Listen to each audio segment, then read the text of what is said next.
warahmatullahi wabarakatuh. Ya, rumah Syafi'i Apuji, Iwanin 18190075.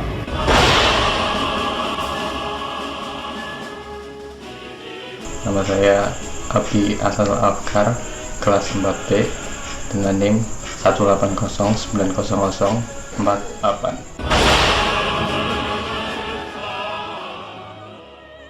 Perkenalkan, saya Reza Falevi, kelas 4B dengan NIM 180900076.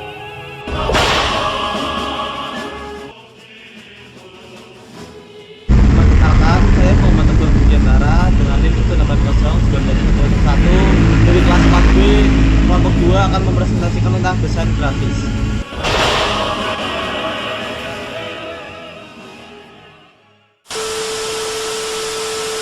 Jadi prinsip desain biasa diterjemahkan sebagai seni terapan dan berbagai kreasi lainnya. Dalam sebuah kalimat, kata desain ini memiliki dua jenis, yaitu sebagai kata kerja dan sebagai kata benda. Berdasarkan kata kerja sendiri, desain itu berarti suatu proses untuk membuat objek yang baru. Dan berdasarkan kata benda, desain merupakan hasil akhir pada sebuah karya, baik berupa objek yang real ataupun sebuah karya tulis. Dan biasanya pada proses mendesain, kita harus memperhatikan fungsinya, estetikanya, yang didapat dari proses brainstorming atau yang biasa kita sebut dengan sharing atau tukar pendapat, dan juga bisa dengan cara individu jika si pembuat memiliki imajinasi yang wow.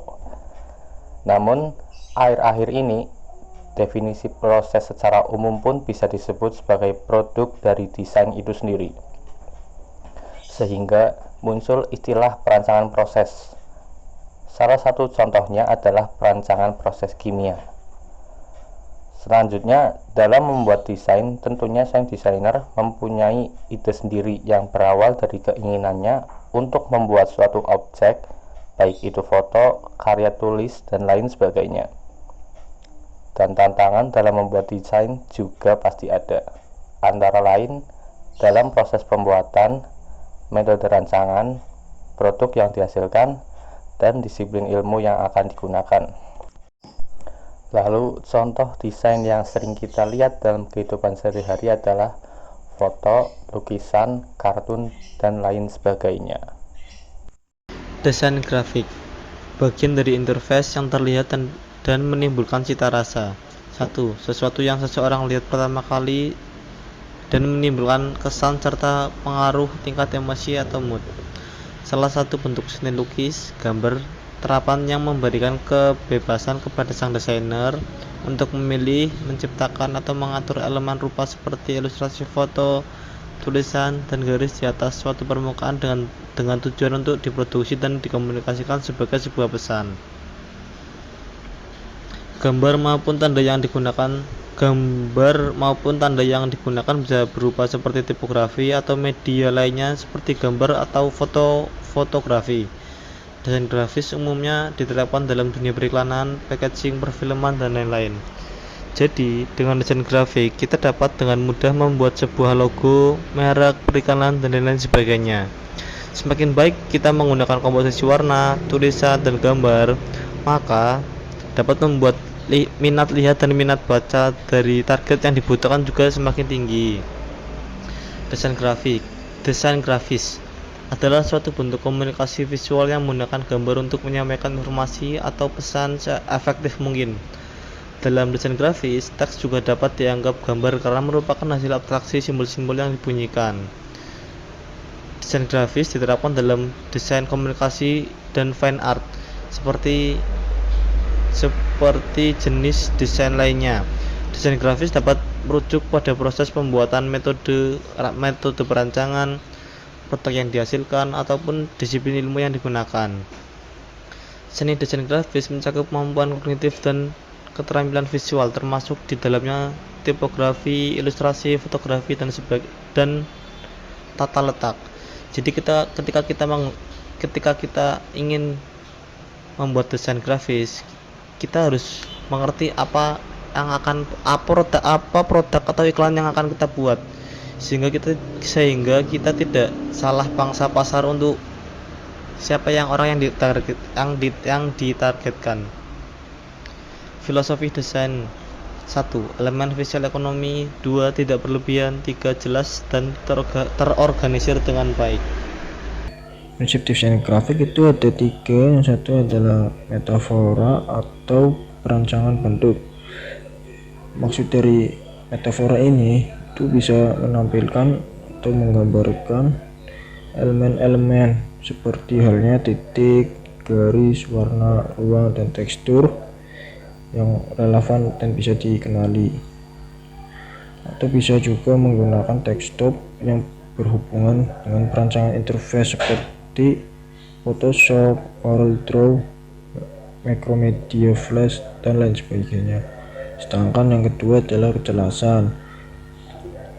Di kejelasan ini, setiap elemen yang digunakan pada interface harus beralasan dalam penggunaan, atau bisa memperjelas pesan yang diberikan atau memberikan rileks pada mata dalam menatap elemen-elemen saat beraktivitas. Bisa juga menawarkan kesederhanaan, enak dilihat, berkelas, dan jelas. Sedangkan yang ketiga itu adalah konsisten. Konsisten dalam layout seperti warna, gambar atau image, icon, tipografi, teks, dan lain-lain. Yang di sini ada 3 konsisten. Yang pertama adalah konsisten pada layar, perpindahan antara layar satu ke layar yang lain. Yang kedua adalah konsisten pada desain interface yang dirancang. Yang ketiga adalah dan kerja platform mempunyai petunjuk tuntunan. Pembuatan user interface. Pembuatan interface digunakan untuk mempermudah user dalam mengkomunikasikan bentuk desain ke dalam sebuah gambar atau tulisan dan sebagainya. Teknik coding Cina ada 2, digunakan sepintas selalu baik untuk menarik perhatian tapi jarang digunakan. Yang kedua, mengabaikan penggunaan video baik membuat suatu menjadi sulit tapi jarang digunakan. Ya, mungkin menarik mata tapi dapat mengganggu setelah beberapa waktu. Tipografi. 1. Karakter dan simbol dalam penggunaannya mudah dilihat dan dibedakan. Jadi di sini kita menghindari penggunaan uppercase atau huruf besar pada tiap huruf dalam suatu pengetikan teks.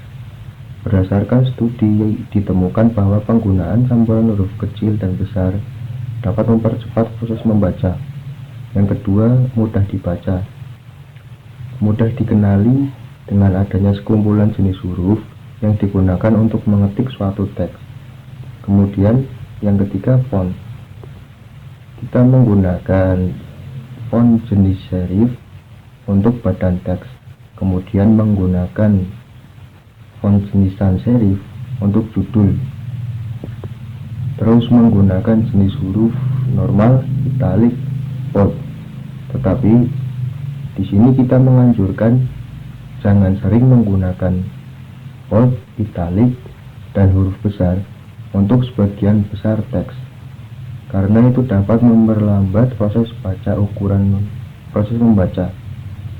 Ukuran huruf maksimum 1-3 jenis ukuran. Selanjutnya kita harus memperhatikan warna dari background teks.